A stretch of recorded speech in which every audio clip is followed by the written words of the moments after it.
Cepa çekip hadi canlar o yolların kıyılar geliyor.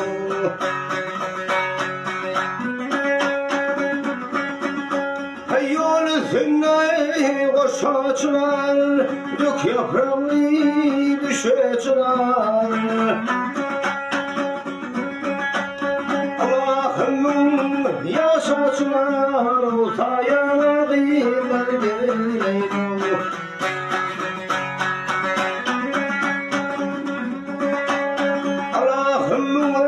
Yaşaçlar avtaya gider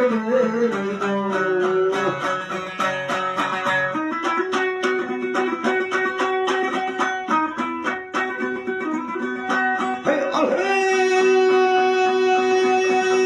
hey bizim ilminin sobdi hey başında mahmur toplu diye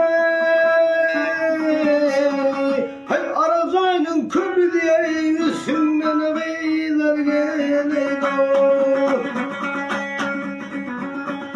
Hey coşma hager oğlu coşmayı yürekini petler açma.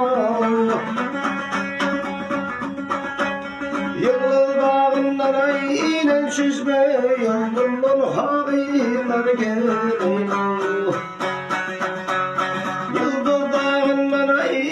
Şişme yıldırım haberler geliyor.